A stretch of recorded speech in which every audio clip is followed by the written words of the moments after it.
기도해 주세요. 하나님 감사합니다. 저희들 주님께서 주시는 귀한 은혜의 말씀을 들을 수 있는 예배를 허락하시고 그 예배 시간과 또 성도들과의 교제를 통하여서 귀한 하나님의 은혜 안에 사는 것을 정말 그 기쁨을 맛볼 수 있도록 하심을 감사를 드립니다.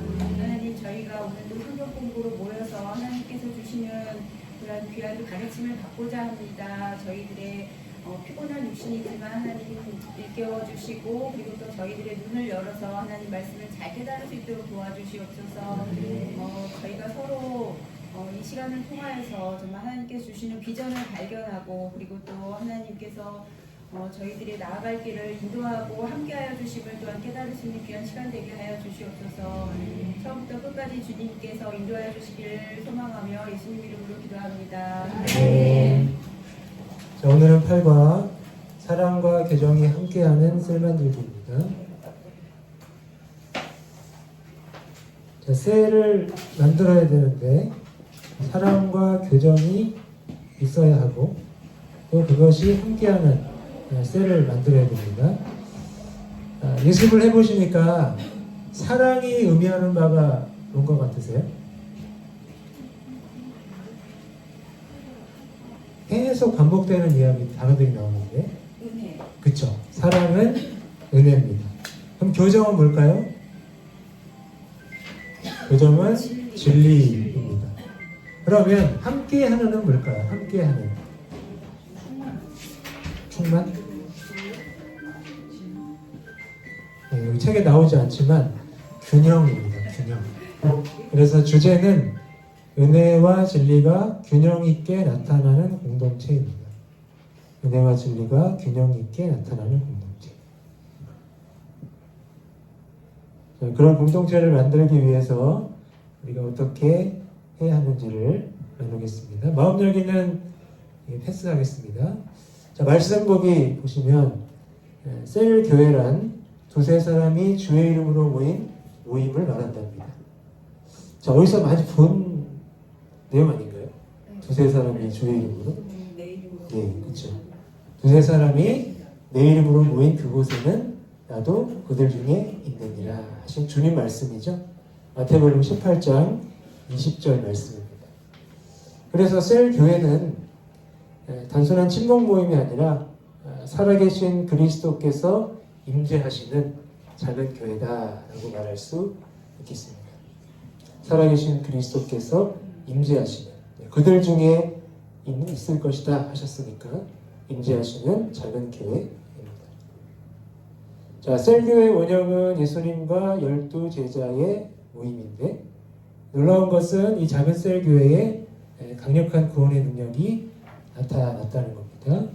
자, 요한이 하는 말을 들어보세요. 자, 말씀이 육신이 되어 우리 가운데 거하시매 우리가 그의 영광을 보니 아버지의 독생자의 영광이요, 뭐죠? 은혜와 진리가 충만하더라. 아멘. 자, 말씀이 육신이 되어 우리 가운데 거하시매 라고 하는데, 이 말씀이 누구를 가리키죠? 그렇죠. 예수님인데, 요한복음 1장 1절에서 이 말씀에 대해서 뭐라고 하죠? 환경 보지 마시고요. 태초에 말씀. 태초에 말씀, 하나님이는 창세기고요. 태초에 말씀이 계시니라. 그 말씀이 하나님과 함께 계셨으니 말씀이 곧 하나님이다 그랬어요. 따라서 예수님은 성육신하신 하나님이다, 이렇게 말할 수 있습니다. 예수님은 성육신하신 하나님이다. 자, 하나님이시기 때문에 영광이 있어요. 그렇죠? 영광이 나타나요. 자, 우리가 사도 요한을 비롯한 제자들, 교회를 의미하겠죠. 우리가 그 영광을 봤더니 아버지의 독생자의 영광이에요. 아버지의 독생자의 영광. 그리고 은혜와 진리가 충만하더라 했는데, 독생자의 영광이요 하고 나오니까 제가 볼 때는 이 독생자의 영광의 내용이 은혜와 진리가 충만한 것 같아요. 그 내용이. 근데 학자들은 이것이 예수님의 성품이다라고 말하기도 합니다.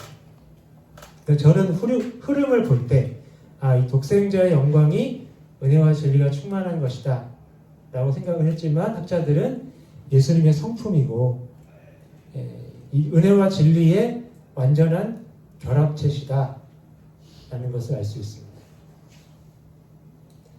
그래서 학자들은 이 은혜와 진리가 충만하다는 이 선언이 출애굽기 34장 6절에 인자와 진실의 성취다라고 이야기를 합니다. 그래서 예수님은 구약이 말하는 언약의 하나님께서 육신을 입고 오신 분이다라고 말할 수 있겠습니다. 자, 근데 예수님의 영광 안에 은혜와 진리가 충만해요. 이게 어떤 의미일까? 제가 그냥 한번 제 방식대로 이해를 해봤는데, 우리 사무엘 하를 보겠습니다. 사무엘 하 2장 6절. 사무엘 하 2장 6절.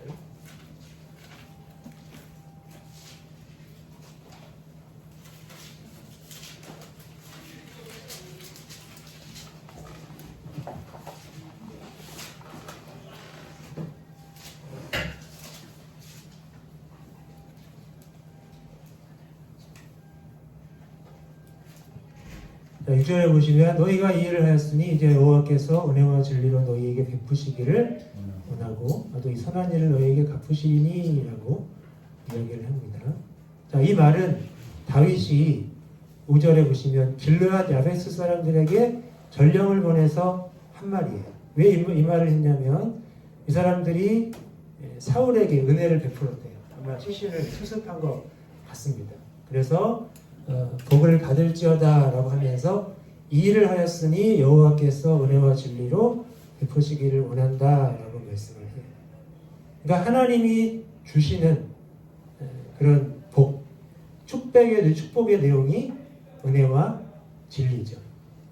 자, 그리고 15장 20절 15장 20절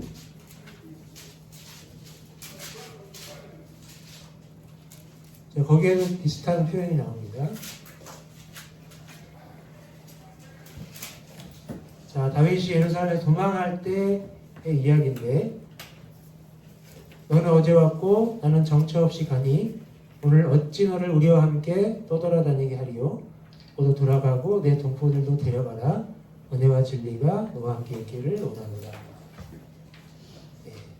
지금 이제 압살롬 때문에 쫓겨다니는 상황에서 이제 동포들을 데려가라 하면서 그들을 축복하는 내용이 은혜와 진리가 내게 있기를 원하노라. 그러니까 구약에서 은혜와 진리는 하나님이 주시는 복이고 또 서로가 서로를 축복할 때 언급하는 내용입니다. 근데 이 은혜와 진리가 요한복음에 나타나죠.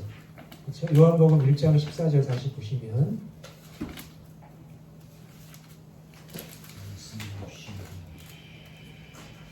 자, 아까 읽었죠? 은혜와 진리가 충만한 말씀이 육신이 되신 하나님 아버지의 독생자 나오고 17절에 은혜와 진리는 예수 그리스도로 말미암아 온 것이라. 자, 하나님이 예수 그리스도를 보내신 이유 가운데 하나, 하나님이 약속하신 복, 은혜와 진리를 우리에게 주시기 위해서 보내셨다라고 이해할 수 있을 것 같아요. 자, 어쨌든 예수님의 영광, 아버지의 독생자의 영광 안에 그분의 성품으로 은혜와 진리가 충만합니다. 자, 예수님 안에서 이 은혜와 진리가 분리가 될까요? 안 될까요?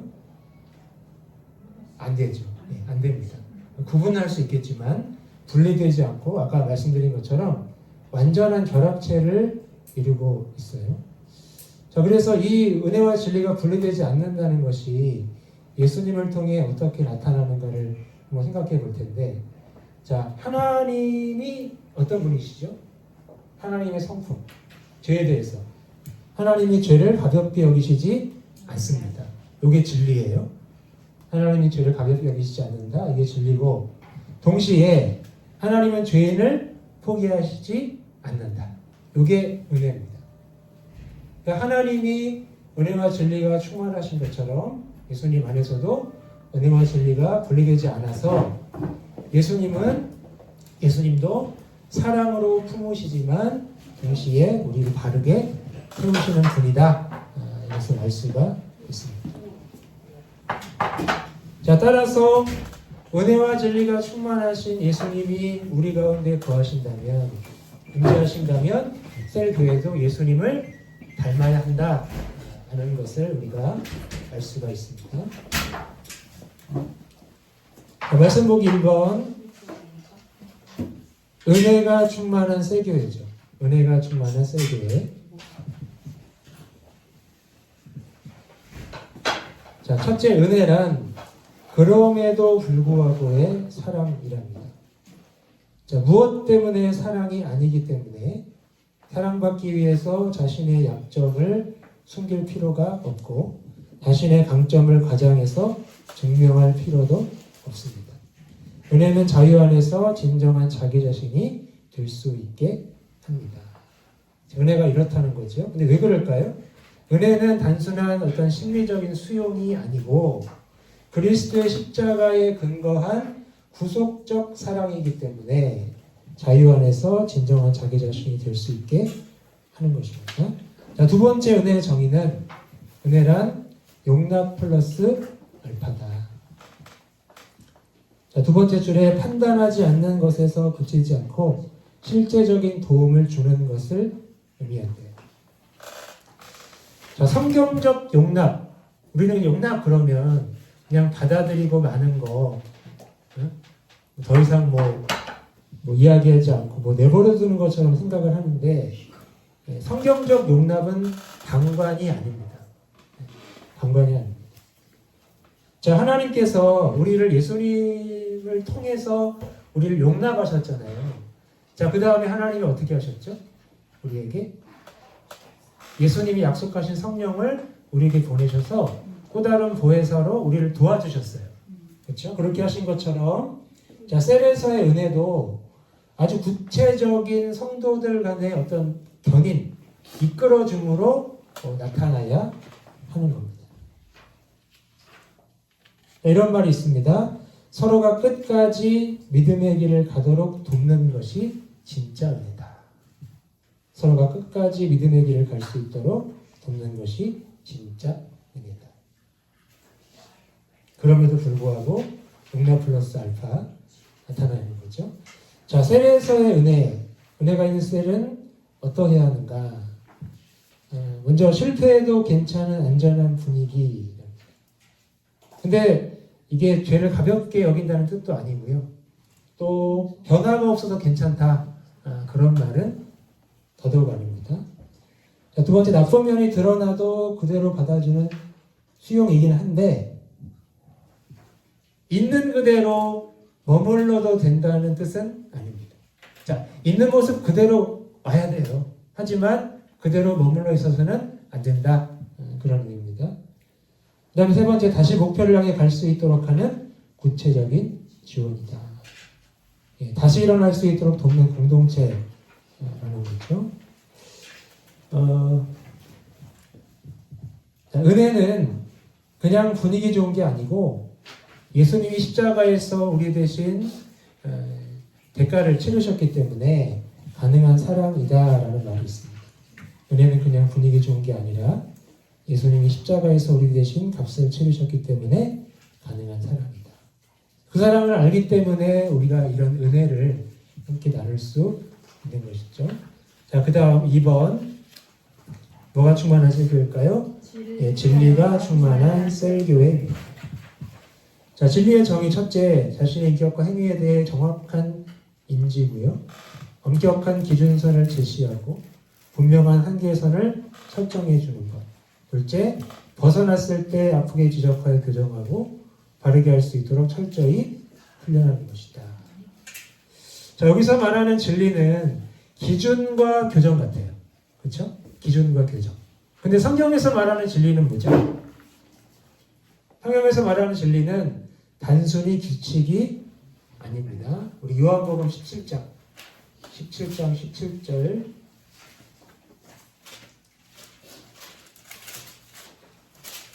보겠습니다. 자, 예수님의 말씀인데, 자, 그들을 진리로 거룩하게 하게 하옵소서. 아버지의 말씀은 진리니이다. 자, 예수님이 제자들을 진리로 거룩하게 해달라고 했어요. 그 이유는 아버지의 말씀이 진리이기 때문입니다. 거룩하게 할 수 있는 능력이 하나님 말씀에 있다는 거죠. 자, 여기서 우리가 보는 것처럼 진리는 하나님 말씀 그 자체라는 것을 알 수 있죠. 그래서 세 가지를 말할 수 있습니다. 첫 번째, 진리는 하나님의 객관적 기준이고요. 두 번째, 인간 감정에 따라 변하지 않는 객관적 질서고, 또 세 번째, 죄를 죄라고 말할 수 있는 근거입니다. 이것이 진리예요. 하나님의 객관적 기준, 인간 감정에 따라 변하지 않는 객관적 질서, 죄를 죄라고 말할 수 있는 근거. 그래서 이 말씀을 기준으로, 근거로 우리가 진리가 충만한 설교회를 만들어가야 하는데, 한 가지 짚고 넘어갈 것은 기준선과 한계선을 벗어났을 때 아프게 지적하여 교정하고 이렇게 돼 있어요. 물론 지적받으면 아픈데 일부러 아프게 지적할 필요는 없습니다. 자, 지적의 목적은 상처가 아니라 회복이고 정죄가 아니라 성화입니다. 그래서 굉장히 조심스럽게 주의하면서 지적을 해야 되는데, 자, 왜 지적을 하고 교정을 해야 되는가? 자, 히브리서 12장 6절 말씀 보겠습니다. 히브리서 12장 6절.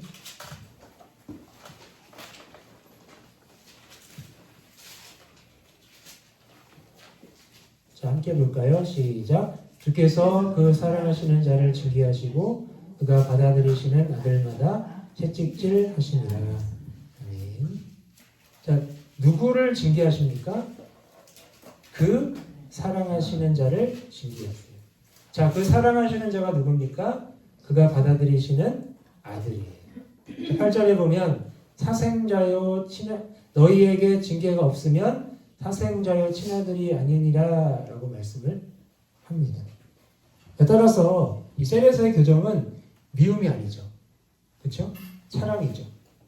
근데 어떤 사랑일까요? 형제가 죄의 파멸로 가지 않도록 막아주는 언약적인 책임이다. 형제가 죄의 파멸로 가지 않도록 막아주는 언약적 책임이다. 그래서 우리가 비록 아파할 수 있지만 지적하고 교정해야 하는 거죠. 자, 셀에서의 진리, 첫 번째 줄 맨 끝에 보시면 이 진리가 우리의 삶에 실제적으로 적용되도록 돕는데 셀만한 것이 없습니다. 이 말은 저도 동의를 해요. 자, 이제 설교의 대가 하면은 로이드 존스 목사님과 존 스토트 목사님을 보통 드는데 두 분의 설교에 대한 입장이 달라요. 그러니까 성도들을 어떻게 가르칠 것인가, 어떻게 말씀을 이렇게 잘 이렇게 받아들이기 위해서 성장시킬 수 있는 걸 할 때 로이드 존스 목사님은 설교 하나로 된다 그랬어요. 설교만으로 된다. 왜냐? 이분이 말하는 설교는 논리의 발전이에요. 설교는 논리의 발전이다 그래서 이분 설교는 진짜 논리적이에요. 친밀합니다. 그래서 이번에 설교에 대한 자신감이 있어서 그런지 설교 하나로 된다 그랬는데 존 스토트 목사님은 약간 스타일이 다르거든요. 이분은 설교로만은 안 되고 소그룹에서 선포된 설교의 말씀을 나눠야 된다. 적용해야 된다. 그렇게 얘기를 했거든요. 그래서 저는 이제 존 스토트 목사님의 견해에 동의를 하는데 그 내용이에요. 이 진리가 우리의 삶에 실제적으로 적용되도록 돕는데 쓸만한 것이 없다. 자, 진리가 있는 셀이 제공하는 거 세 가지죠. 자신의 인격과 행위에 대한 진지한 탐색, 진리를 통한 구체적인 교정, 지속적인 훈련과 상호 간의 경계, 세 가지를 제공합니다. 근데 우리가 이것들을 이제 제공하는데 이것들을 우리가 적용할 때 꼭 가져야 하는 것은 이 진리라는 것이 기분이 아니라 기준이라는 거예요. 기분이 아니라 기준입니다. 무슨 말이냐면 우리가 좋아하든 싫어하든 하나님의 말씀은 옳다 하는 생각을 가지고 접근을 해야 한다는 겁니다. 기분이 아니라 기준이다. 좋아하든 싫어하든 하나님의 말씀은 옳다. 자, 3번 은혜와 진리의 분열입니다. 그러니까 치우칠 수 있는 위험에 대해서 이야기를 하는 건데 우리가 그렇게 할 수도 있지만 여기 이제 저자는 사탄이 은혜와 진리 둘 사이를 교묘하게 찢어놓은 일도 하고 있다라고 언급을 합니다. 자, 작은 1번 은혜만 있는 셀교회. 자, 이 교회에 어떤 위험이 있을까요? 반율법주의적 위험이 있을 수 있습니다. 반율법주의적 위험. 자, 은혜만 있기 때문에 회개 없는 은혜만 강조해요. 그럼 뭐가 남습니까? 값싼 은혜만 남습니다. 그러면 반율법주의적 위험이 나타나는 거죠. 자, 지문을 보시면 수용과 용서의 은혜가 풍부해서 편안한 셀이지만 장시간이 지나도 변화가 없대요. 왜냐 한 번 더 제대로 지적과 교정과 훈련을 받지 못했기 때문이고 그래서 점점 더 큰 은혜, 더 자극적인 은혜, 심하게 말하면 이것이 이제 확대 재생할 수 있고 진리 없는 은혜는 방종이 되기가 쉽답니다. 자, 우리 갈라디아서 5장 13절 말씀 보겠습니다. 갈라디아서 5장 13절.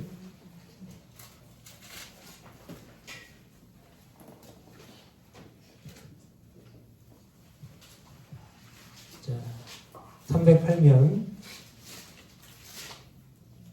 함께 보겠습니다. 시작. 형제들아 너희가 자유를 위하여 부르심을 입었으나 그러나 그 자유로 육체의 길을 삼지 말고 오직 사랑으로 서로 종노릇 하라.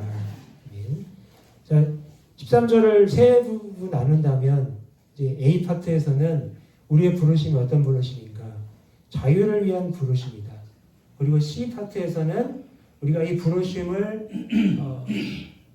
이뤄가기 위해서 사랑으로 서로 종노릇 해야 되는데 그 사이에 긴장이 있어요. 그게 그 자유로 육체의 기회를 삼는 겁니다. 그러니까 자유롭다고 하니까 마음대로 해도 되는 것처럼 방종해도 되는 것처럼 생각하는 사람들이 있다는 거예요. 12절에 나오는 것처럼 어지럽게 하는 사람들이 있을 수 있습니다. 그리고 15절에 보니까 서로 물고 먹으면 피차 멸망한다.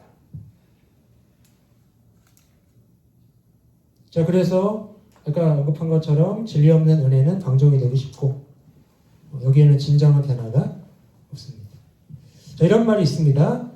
무조건 다 괜찮다고 하면 결국 아무도 잘하지 않는데 무조건 다 괜찮다고 하면 결국 아무도 잘하지 않습니다. 이게 이제 은혜만 있는 셀 교회의 모습일 수 있죠. 자, 3-2번 진리만 있는 셀 교회입니다. 이 교회는 어떤 위험이 있을까요? 아까 은혜만 있는 셀 교회의 위험이 반율법주의적 위험이었기 때문에 여기서는 율법주의적 위험이라고 말할 수 있겠죠. 자, 회개 없는 은혜만 강조하면 값싼 은혜만 남지만 진리 없는 은혜는 정죄와 수치심만 남는답니다. 진리 없는 은혜는 정죄와 수치심만 남습니다. 자, 지금 두 번째 줄 보시면 압력이 강합니다. 안전한 분위기나 수용, 격려가 없고 기준이 강하고 용서는 약하고 감당하기 힘들 만큼 많은 의무들이 있고 해도 부족하고 모자란 느낌. 그래서 이런 셀 역시 진정한 변화가 없습니다. 자, 우리 야고보서 2장 13절 말씀 야고보서 2장 13절 오셨네. 자, 좋은 자리에 앉으세요. 좋은 자리.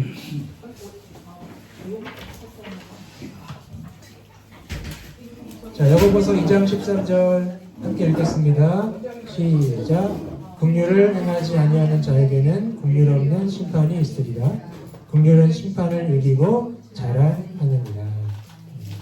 자, 이 말씀처럼 진리만 강조하면 율법주의가 될 수 있다는 겁니다. 그래서 이런 날이 있어요. 기준은 높은데 사랑이 없으면 사람이 숨는 거예요. 기준은 높은데 사랑이 없으면 사람이 숨는데요. 예, 숨는데요. 사랑이 없으면 사람이 숨는답니다. 예, 숨어요. 자신을 감춘다는 거예요. 예. 기준은 높은데 사랑이 없으면 사람이 숨어요. 숨어.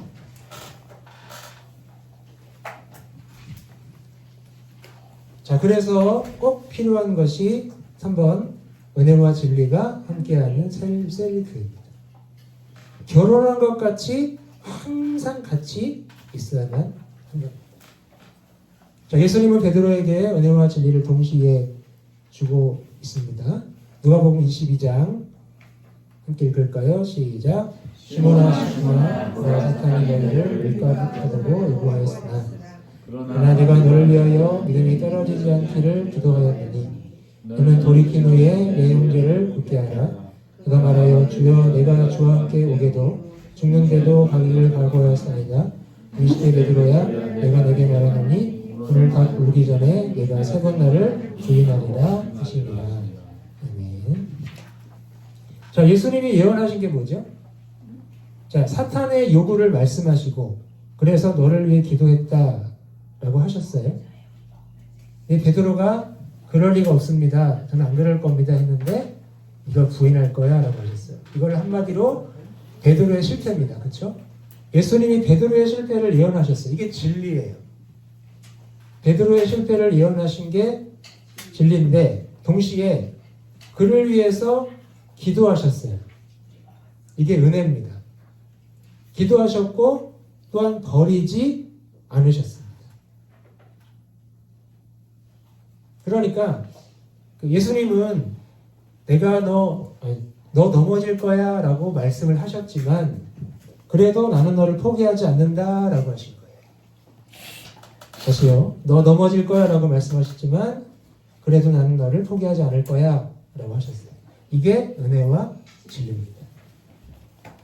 너 넘어질 거야가 진리고 포기하지 않아가 은혜입니다. 이렇게 은혜와 진리가 함께 한다는 거죠. 자, 함께 한다면 하나님의 기준대로 살지 못해도 수치심과 죄책감에 빠지지 않습니다. 기준과 친구가 될 수 있고 의무는 심판관 대신 목표와 방향이 됩니다. 이유 없는 용납과 지원을 받는 동시에 정직한 지적과 자기평가, 서로 간의 경계와 훈련을 얻게 되고 이를 통해 점점 구원에 이르는 서로의 모습을 발견하게 됩니다. 자, 이렇게 셀은 우리 셀분들을 죄에 직면시켜야 돼요. 근데 다시 일어날 소망도 동시에 주셔야 됩니다. 죄에 직면시키되 다시 일어날 소망도 동시에 주셔야 돼요. 은혜와 진리가 함께 하게 하셔야 합니다.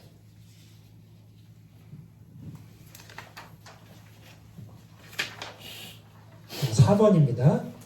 자, 은혜와 진리가 함께하는 셀을 향한 뭐죠? 모험입니다. 모험. 그래서 소제목을 단다면 믿음의 공동체라고 말할 수 있고요. 자, 지문 첫 번째 줄에 안전은 수단이지 결코 목표가 되어서는 안 됩니다.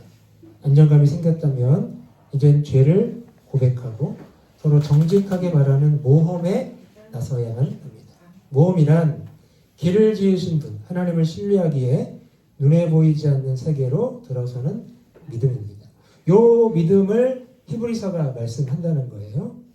자, 히브리서 10장 38절, 11장 2절 함께 읽겠습니다. 시작. 나의 의인은 믿음으로 말미암아 사니라. 또한 뒤로 물러가면 내 마음이 그를 기뻐하지 아니하리라 하셨느니라. 우리는 뒤로 물러가 멸망할 자가 아니요 오직 영혼을 구원함에 이르는 믿음을 가진 자니라. 믿음은 바라는 것들의 실상이요 보이지 않는 것들의 증거니 현지인들이 이로써 증거를 얻었느니라. 아멘. 자, 세 번째 줄에 오직 영혼을 구원함에 믿음을 가진 자라면 정체될 것이 아니라 앞으로 나가야 한다 그런 이야기를 하는 겁니다. 그래서 셀에서 우리가 함께 할 때, 나눌 때 공동체 안에서 정직해지는 거, 은혜와 진리 안에서 정직해지는 거, 이게 바로 믿음의 행위다라고 말할 수 있겠습니다.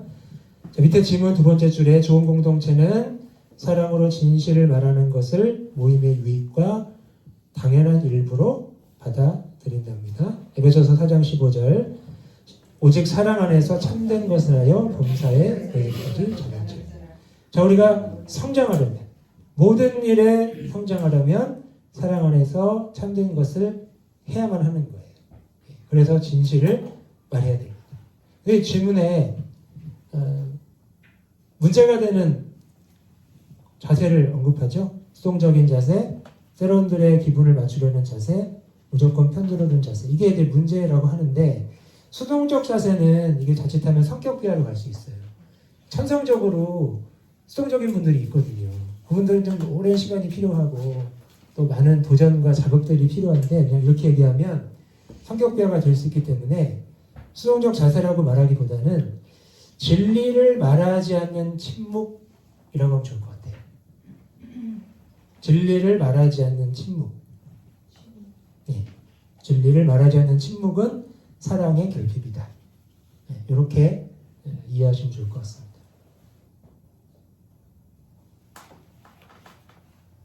자, 이렇게 이 자세들을 문제 삼는 어떤 태도에 대해서 레위기 19장 17절에서 말씀을 하는데 한번 찾아보겠습니다.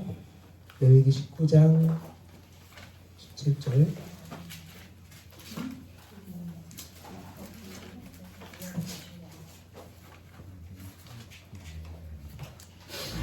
(19장 17절)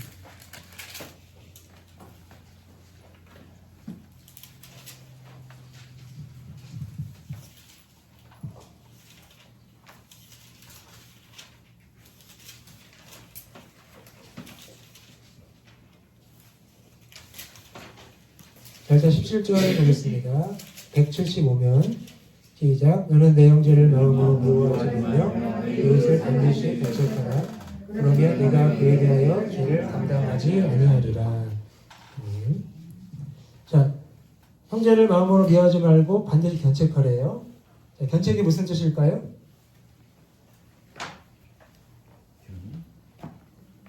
견책.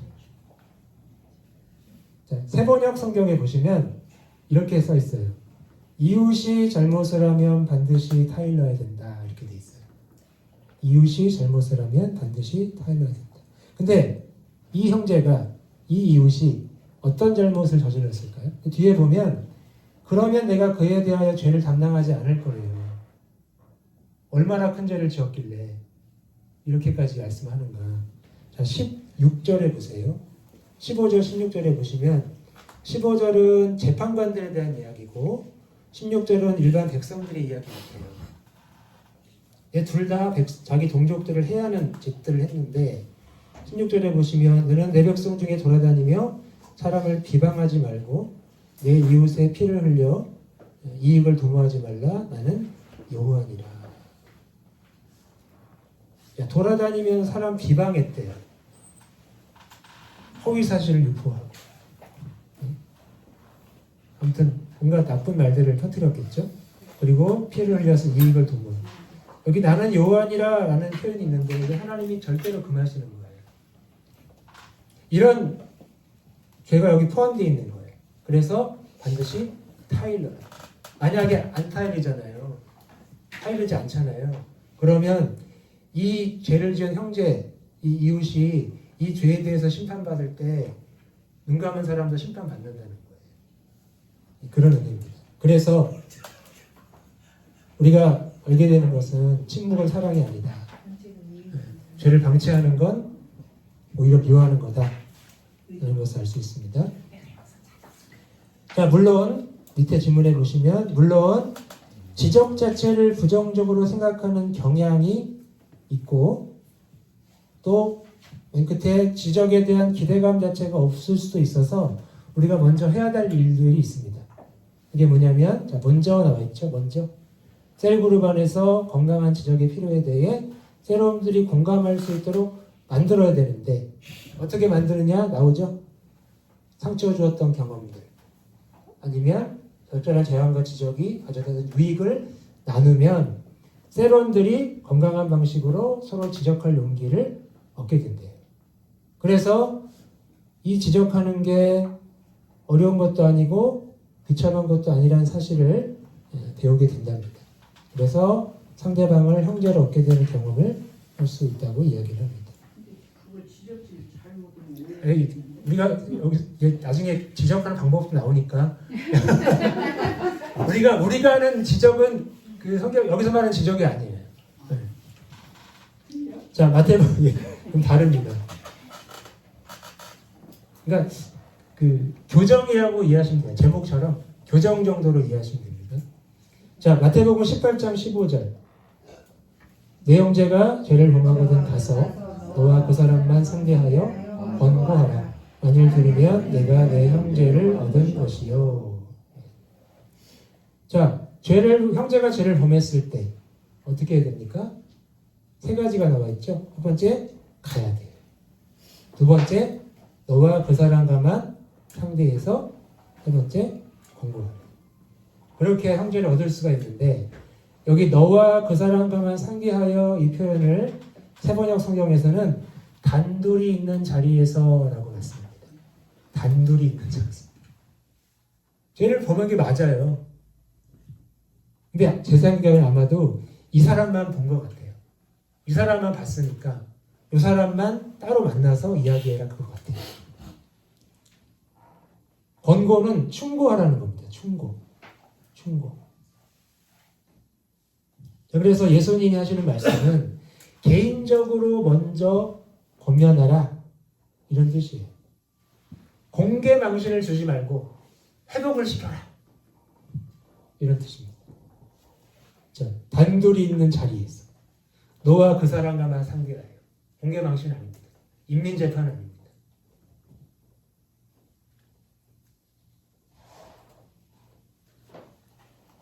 5번 모임에 어려움을 주는 멤버들 제목이 굉장히 살떨립니다.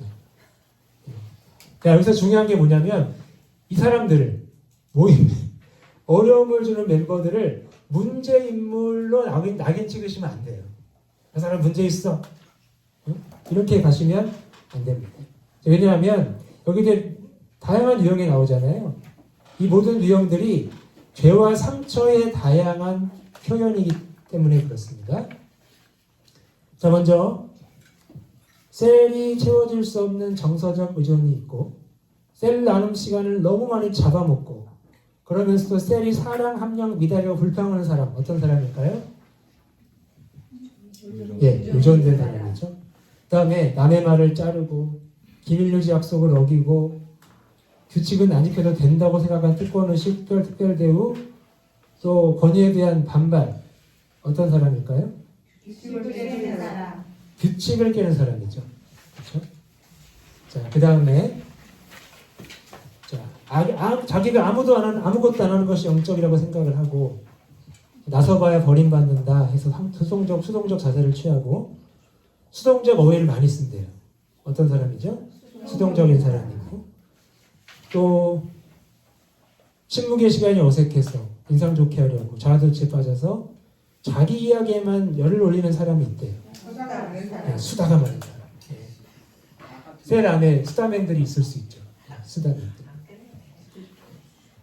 자, 이분이 좀 이제 문제 인물은 아니지만 문제가 될 수 있는 건 두 번째 줄에 세 번째 줄에 스스로 세론들에게서 소외되고 다른 세론들이 그룹에 떠나게 할 수 있대요.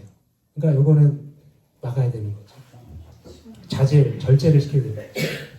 자, 그 다음에 다른 사람이 자기에게 꼼짝 못하게 만들려고 하거나 반대로 자기 과오나 치부가 드러나기 두려워서 공격적이 된다. 자기를 거부한다고 생각하기 때문에 자기가 먼저 그들을 거부함으로써 우물당하지 않겠다는 심리. 어떤 사람이죠? 공격적인 사람입니다. 그 다음에 자존심이 강하고 교만하고 전능하다는 생각. 수치심과 기타 문제 때문에 참자를 감추려는 속셈. 다른 사람의 연약함을 이해하지 못하고 그렇기 때문에 자신의 삶도 원만하지 못한 사람. 자아도취죠. 그 다음에 성경과는 무관한 영적인 말을 많이 쓰는 사람, 현실을 보지 않고 종교적인 상투어를 더 많이 사용하는 사람, 다분히 고통과 문제를 피하려는 사람, 지나치게 영적인 사람이죠. 자, 우리 장로교에서 배우는 개혁주의 인간론에 따르면 모든 사람은 전적 타락 아래 있지만 한편으로는 하나님의 형상입니다. 전적으로 타락했지만 그 형상이 소멸된 건 아니에요. 깨진 거예요. 그래서 깨졌지만 여전히 하나님의 형상입니다. 그렇죠? 자, 따라서 자, 의존, 맨 앞에 의존 나와 있죠? 의존은 사람을 너무 의존하잖아요. 이게 하나님을 의존하지 않기 때문에 그런 거예요. 우상 문제일 수 있고, 의존은 우상 문제일 수 있고, 자, 공격성은 여기 이제 두 번째 줄에 보시면 두려워서 돼 있죠? 예, 두려움일 수 있고, 자아도취는 수치심의 방어일 수 있습니다.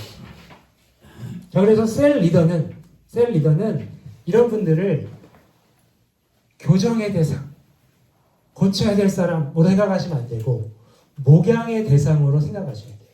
자, 목양은 목사만 하는 게 아닙니다. 전도사만 하는 게 아닙니다. 모든 리더들이 아버지의 마음으로 목양을 하셔야 돼요. 그래서 품으셔야 돼요. 자, 이 내용에 대해서 이런 말이 있습니다. 문제 행동 뒤에는 상처와 죄가 함께 있다. 문제 행동 뒤에는 상처와 죄가 함께 있다. 우리는 사람을 버리는 게 아니라 죄를 다루는 것이다. 우리는 사람을 버리는 게 아니라 죄를 다루는 것이다. 자, 세련에 이런 분들이 계시기 때문에 우리가 바르게 지적하는 법을 또한 더 기술 나와 있죠.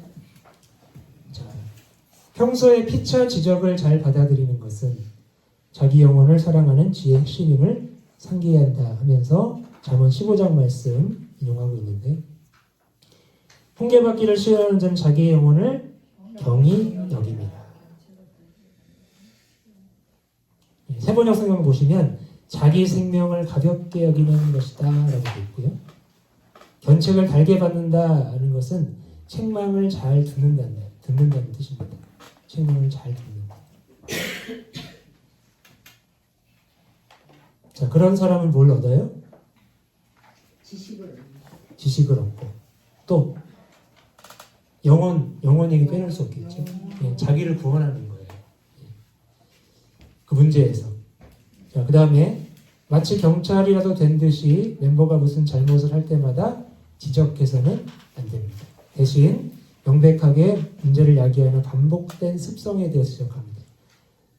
그러니까 할 때마다 하시면 안 되고, 이게 반복되잖아요. 그럼 이제 지켜보다가 이야기해 줘야 한다는 뜻입니다. 자, 환한탄사나 완벽주의 부모가 아니라 상처 입고 치유 중인 죄수의 가족 같은 마음으로 지적해야 합니다. 상처 입고 치유 중인 죄수의 가족 같은 마음. 그 내용이 갈라디아서 6장 1절에 나와 있죠. 형제들아, 사람이 만일 무슨 범죄한 일이 드러나거든 신령한 너희는 온유한 심령으로 그러한 자를 바로잡고 너 자신을 살펴보아 너도 시험을 받을까 두려워하라. 자, 일단 형제가 범죄한 일이 드러났어요. 감춰져 있었는데 아무도 몰랐는데 드러났어요. 그때 신령한 너희가 어떻게 해라 라고 나와 있죠. 자, 신령한 너희는 어떤 사람일까요? 신령한 너희는 어떤 사람일까요? 자, 갈라디아서 6장 가보겠습니다.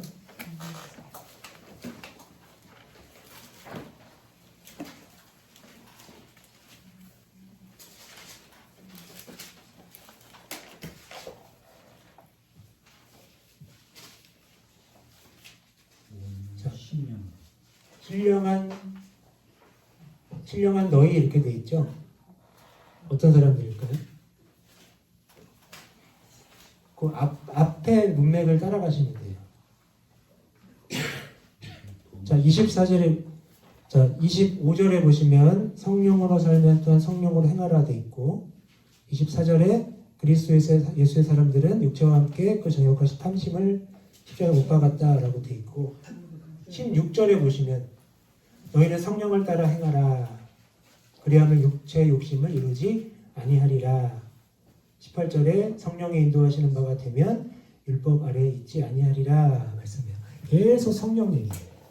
그래서 여기서 말하는 신령한 사람이란 신령한 너희란 성령의 인도하심을 따르는 사람이에요. 그렇죠? 그러니까 성경을 꼼꼼히 보면 애매할 게 많지 않아요. 성령의 인도하심을 따르는 사람은 온유한 심령으로. 이 온유한 심령은 어떤 심령일까요?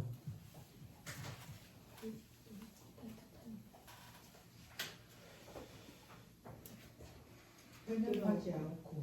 네? 편협하지 않고. 편협하지 않고. 그 사물을 빙산에 이런 것까지 보는 게 아니라 전체를. 네, 감사합니다.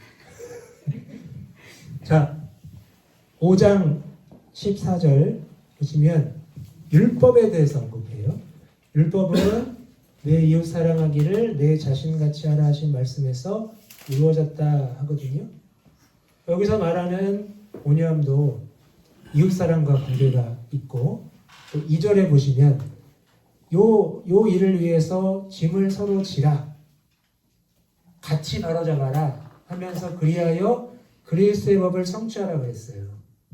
그러니까 온유한 심령이란 그리스도의 마음, 그리스도의 방법, 그리스도의 과정 이런 것들을 이야기하겠죠.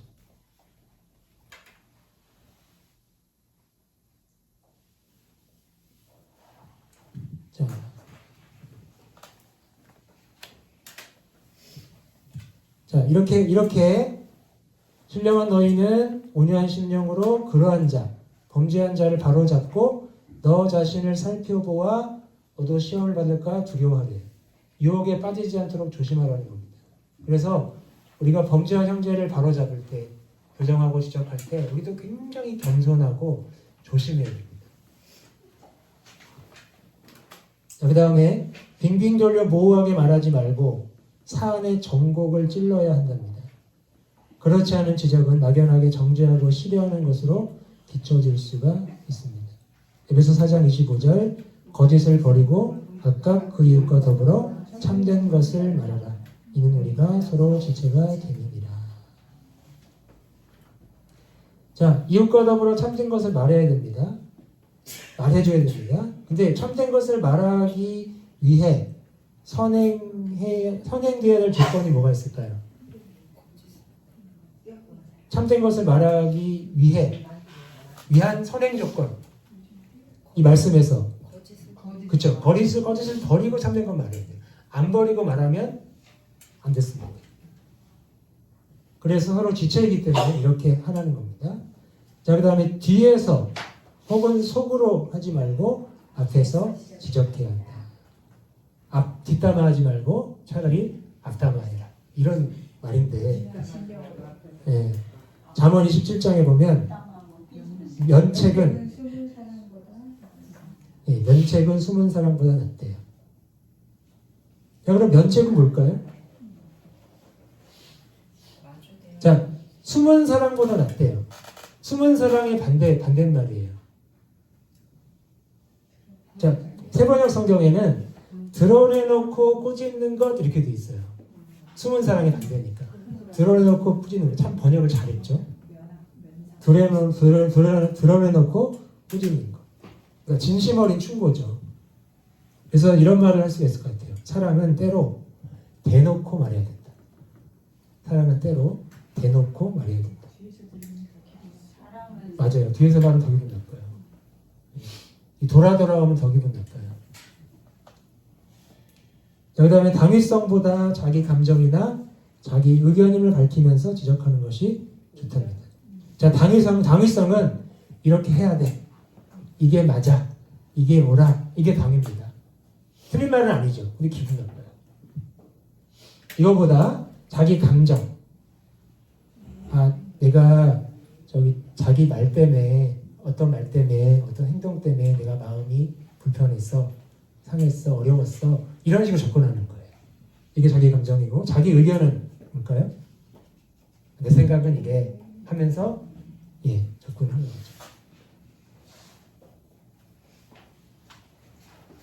자, 그 다음에 자상함과 솔직함을 잘 결합해서 말해야 한답니다.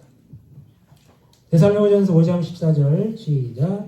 또 형제들아 너희를 권면하노니 게으른 자들을 권계하여 마음이 약한 자들을 격려하고 힘이 없는 자들을 붙들어주며 모든 사람에게 오래 참으라. 아멘.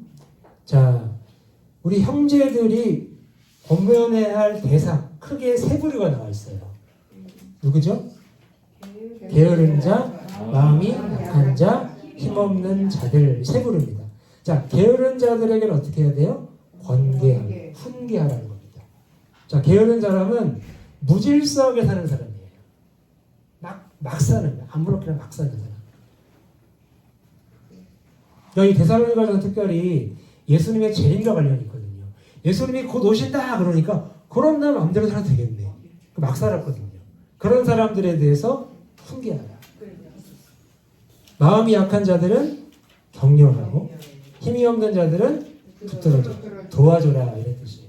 자, 근데 이 세 부류의 사람들을 대할 때 공통적으로 가져야 할 태도는 뭘까요? 맞습니다. 모든 사람에게 오래 참으래요. 오래 참으면서 권계하고 격려하고 붙들어줘야 됩니다. 그래서 교정은 반드시 인내가 동반되어야 합니다. 반드시 인내가 동반되어야 합니다. 아니, 우리 반은 왜 이렇게 진도가 빨리 나가지? 제가 너무 빨리 했죠? 자, 그 다음에 상대방에게 군림하지 말고 늘 상대방과 동일하게 불완전한 사람임을 인정하고 우리 모두 배우는 중이다 라는 태도를 가져야 한답니다. 자, 우리 빌립보서 무슨 말인지 빌립보서 3장 15절 보겠습니다. 아니 찾아보세요. 여기 있는데. 아니 더 넓게 볼 거예요.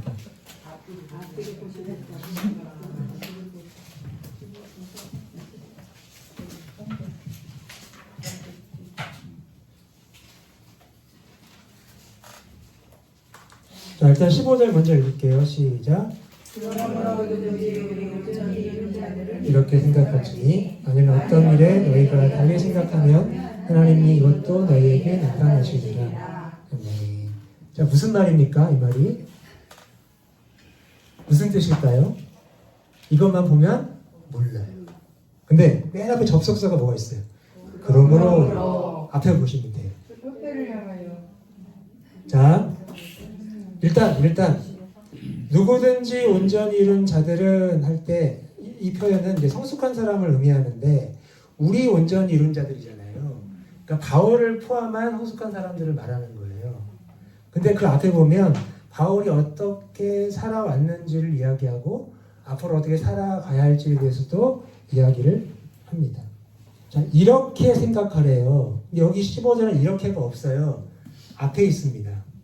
자, 10절에 내가 그리스도의 그 부활과 권능과 그 고난에 참여함을 알고자 하여 그의 죽으심을 본받아 어떻게 해서든지 죽은 자 가운데서 부활에 이르려 하노니 내가 이미 얻었다함도 아니요 온전히 이루었다함도 아니라 오직 내가 그리스도 예수께 잡힌 바 된 그것을 잡으려고 달려가노라.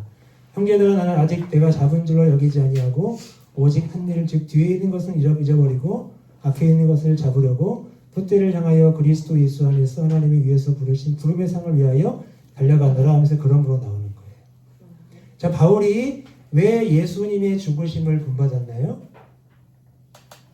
10절에 그리스도와 부활의 권능과 고난에 참여함을 알고자 본받았어요. 목적은 뭐예요? 11절에 어떻게 해서든지 죽은 자 가운데서 부활에 이르려 하노니에요.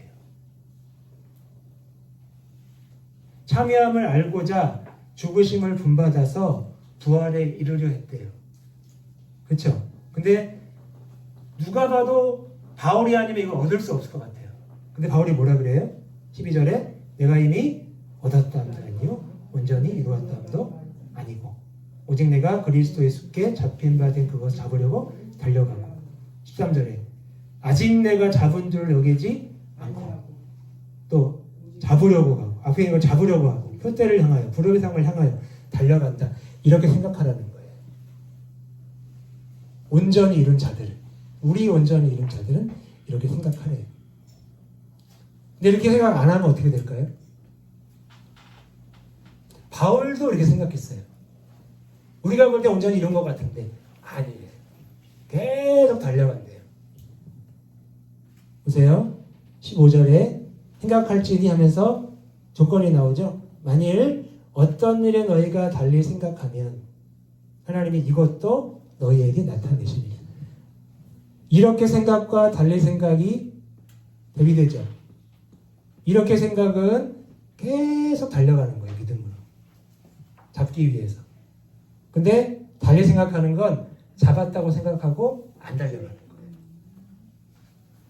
그렇게 생각하면 어떤 일이 생깁니까? 하나님이 이것도 그 생각에 대해서도 자 이렇게 생각하면 부름의 상을 받아요. 하지만 이렇게 생각하지 않으면 부름의 상이 없다. 그리스도와 부활의 권능과 권한에 참여함도 없고 부활에 이르는 것도 없고 그럴 것 같아요. 뭐 개털모자 뭐 이런 거 얘기하는 거 아닙니다. 그 성경에 없어요. 이 말씀만 보면 여기서 말하는 부름의 상은 앞에 그리스도와 관련된 그분의 부활과 관련된 그런 이야기 같아요.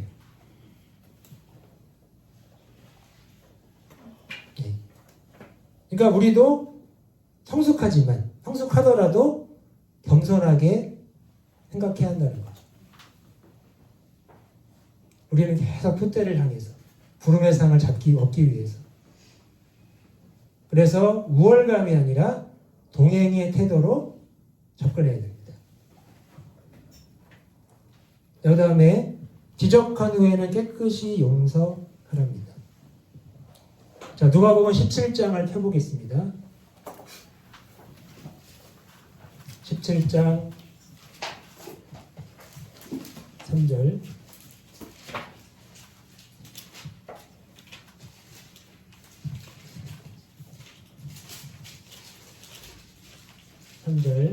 시작. 너희는 스스로 조심하라. 내 형제가 죄를 범하거든 경고하고 회개하고 용서하라. 아멘. 자, 이 형제가 어떤 죄를 범했길래 스스로 조심하라고 하고 경고하라고 하시는가? 자, 17장 1절부터 2절 보겠습니다. 시작. 예수께서 너희들에게 이르시되 실족하게 하는 것이 없을 수는 없으나 그렇게 하게 하는 자에게는 하루다. 그가 이 작은 자 중에 하나를 실족하게 할진대 차라리 연자 맷돌에 구목이 매어 바다에 던져지는 것이 나으니라. 그러면서 3절이 나오는 거예요. 자, 제자들에게 하셨어요. 제자들에게 하신 경고의 말씀이에요. 실족하게 하는 것이 없을 수는 없대요. 무슨 말이에요? 실족하게 하는 것이 있다는 거예요. 있다는 거예요. 없을 수 없게 있다는 거예요. 근데 그렇게 하는 자에게는 실족하게 하는 자에게는 뭐가 있습니까? 화가 있대요. 자, 근데 누구를 실족시키는 거예요? 이 작은 자 중에 하나. 사회적 약자일 수도 있고 어린아이일 수도 있습니다. 실족하게 할진데 차라리 연자맷돌에 금옥에 매어 바다에 던져지는 것이 나으리라 그래요. 누구 얘기입니까 이거? 작은 자 중에 작은 자 얘기입니까? 이 사람 얘기입니까? 이 사람 얘기예요. 화가 있대요. 실족하게 하는 화가 있대요. 그 화가 얼마나 큰지. 차라리 연자맷돌이 그 목에 매여 바다에 던져지는 게 나을 정도로 화가 있대요. 그래서 스스로 조심하고 실족하게 할까 조심하고 형제가 범하면 경고하고 회개시키래. 회개하면 용서하라. 자, 용서하면 과거는 들추지 말아야 됩니다. 자, 그 다음 멤버들 서로가 지적을 잘할 수 있도록 격려해야 합니다.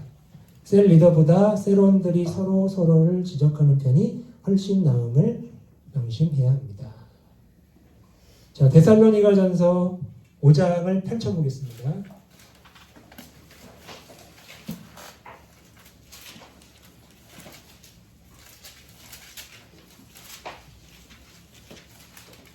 데살로니가전서 5장 11절. 자, 일단 11절 읽습니다. 시작. 그러므로 피차 권면하고 서로 덕을 세우기를 너희가 능력같이 하라. 아멘.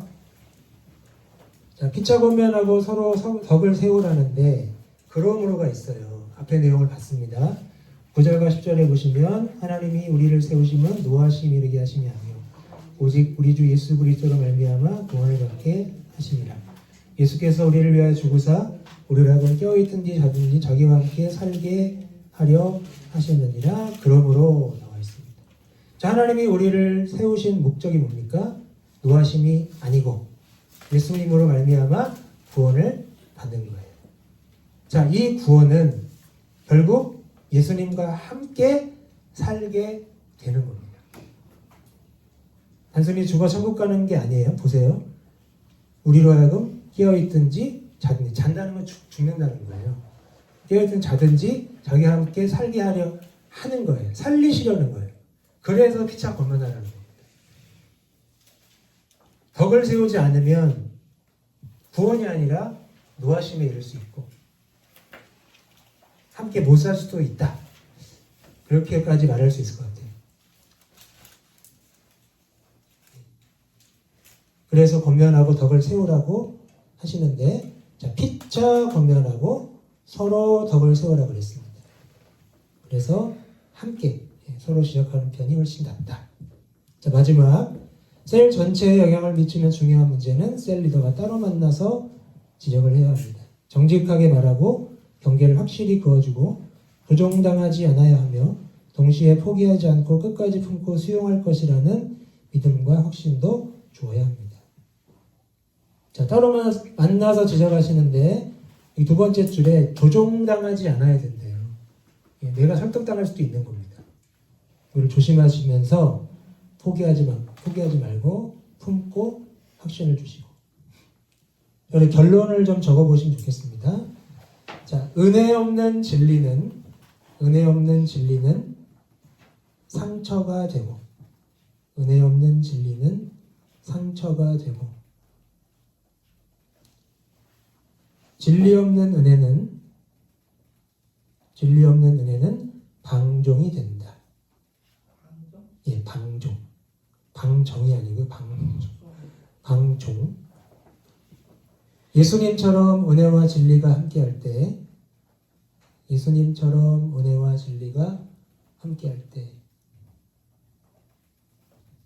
공동체는 안전하면서도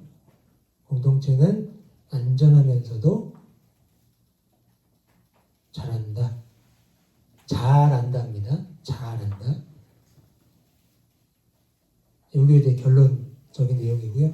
한 가지만 더 말씀을 드리면, 여기 적용과 나눔을 나중에 개인적으로 꼭 읽어보시는데, 맨 마지막에 그러므로 잔소리와 충고를 받아들이는 태도는 그 사람의 인격의 척도입니다. 이렇게 되어 있거든요. 이제 이 충고를 절대화하면 이 내용을 절대화하면 굉장히 위험하고요. 충고가 항상 옳은 것도 아닙니다. 중요한 건 뭐냐면 겸손히 검토해야 한다. 그러니까 이 충고를 듣는 사람이 겸손히 검토하는 태도가 꼭 필요하다라고 말씀드릴 수 있겠습니다. 자, 마쳤고요. 자, 그럼 우리 기도하고 마무리하겠습니다. 지난주처럼 제가 제목 드릴 테니까 기도하시는데, 우리 일교회 공동체가 또 우리 소그룹 구역이 예수님처럼 은혜와 진리가 함께하는 공동체가 되게 하여 주시옵소서. 그래서 안전하면서도 잘하게 하여 주시옵소서. 많은 사람들이 은혜 없는 진리 때문에 상처받고 또 진리 없는 은혜 때문에 방종하고 있는 이때에 하나님 우리 의일교회를 회복시켜 주시옵소서. 우리가 먼저 잘 훈련되어서 우리가 리더로서 잘 섬기며 목양하고 또 품어주는 그런 일꾼이 되게 하여 주시옵소서. 오늘 주님 말씀 잘 기억하면서 우리 주님의 마음으로, 주님의 생각으로, 주님의 성품으로, 방법으로 모든 것들을 잘 해 나갈 수 있도록 인도해 달라고 함께 기도하겠습니다. 하나님 아버지 감사를 드립니다. 하나님께서 은혜를 주셔서 귀한 시간을 허락하여 주시고 아버지 놀라우신 하나님의 말씀을 통해서 아버지의 뜻을 알려주시니 참으로 감사를 드립니다. 하나님의 귀하신 은혜 참으로 감사드립니다. 이 은혜를 기억하면서 계속 간직하고 또 맛보면서 살아갈 수 있도록 인도하시고 이 은혜 때문에 아버지 우리가 세상의 많은 어려움과 고난을 견디며 이겨낼 수 있도록 하나님 붙들어 주시고 함께해 주시기를 간절히 원합니다. 하나님 우리 매일교회가 정말 예수님처럼 은혜와 진리가 함께하는 그런 공동체가 되기를 원합니다. 안전하면서도 자라는 성장하는 공동체가 되기를 원합니다. 지금까지는 많은 부족함이 있었지만 이제는 하나님 주께서 스파크셀 기업 공부를 통해서 알려주셨사오니 하나님 우리가 알게 된 것처럼 우리 자신을 잘 훈련하고 또 조서 걱정시켜서 하나님이 원하시는 그런 삶을 살아갈 수 있도록 인도하시고 회복시켜 주시기를 간절히 원합니다. 붙잡아 주시옵소서. 한 번 더 기도할 때 우리가 은혜 없는 진리 때문에 상처받은 사람들이 분명히 있습니다. 심지어 교회를 떠난 분도 있을 텐데 그분의 회복을 위해서 기도하시고 또 진리 없는 은혜 때문에 방종하는 떠돌아다니는 그런 사람도 분명히 있어요. 그분들도 다시 한번 주님의 은혜 아래 들어올 수 있도록 진리 앞에 설 수 있도록 붙잡아 달라고 우리 그분들을 좀 떠올리시면서 떠오르지 않는다면 떠오르게 해달라고 그분들을 위해 축복하면서 함께 기도하겠습니다. 하나님 아버지 감사를 드립니다. 하나님의 귀하신 은혜에 감사드립니다. 하나님 우리가 말씀을 배우면서 여러 아버지 사람들이 떠오르지만 특별히 은혜 없는 진리 때문에 진리 없는 은혜 때문에 방종하는 사람들이 떠오릅니다. 하나님 그들이 지금 어디 있습니까? 지금 그들이 얼마나 신음하고 있습니까? 그들을 긍휼히 여겨주시옵소서. 불쌍히 여겨주시옵소서.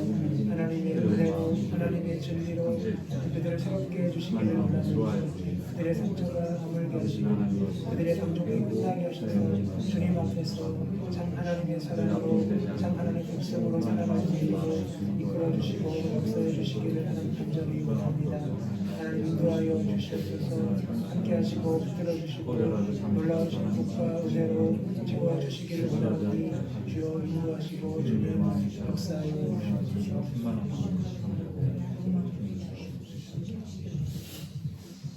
하나님 아버지 감사합니다. 오늘 말씀을 통해 우리 교회 공동체가 또 셀 교회가 어떠해야 하는가를 알게 하신 하나님께 참으로 감사를 드립니다. 예수님처럼 은혜와 진리가 함께하는 공동체 만들어갈 수 있도록 인도하여 주시옵소서. 혹 우리 일교회가 지금까지 그렇지 못한 부분이 있다면 이제는 은혜와 진리가 함께하여 안전하면서도 성장하는 공동체 되게 하시고 또 우리에게 맡겨주신 어떤 귀한 소그룹과 또 구역들, 영혼들 이 말씀대로 잘 섬기며 목양할 수 있도록 우리를 사용하여 주시옵소서. 혹 진리 없는 은혜 없는 진리 때문에 상처받고 진리 없는 은혜 때문에 방종하는 영혼들이 있다면 속히 돌아올 수 있도록 붙들어 주시옵소서. 우리의 사랑과 또 위로와 또 격려와 용서와 또 하나님 회개를 통해서 이러한 놀라운 일이 속히 일어나게 하여 주시옵소서. 그리하여 우리 일교회가 더욱 사랑이 넘치고 은혜가 넘치고 진리가 넘치는 귀한 공동체, 예수님 닮아가는 공동체 되게 하여 주시옵소서. 감사드리며 살아계신 예수님의 이름으로 기도드리옵나이다. 아멘.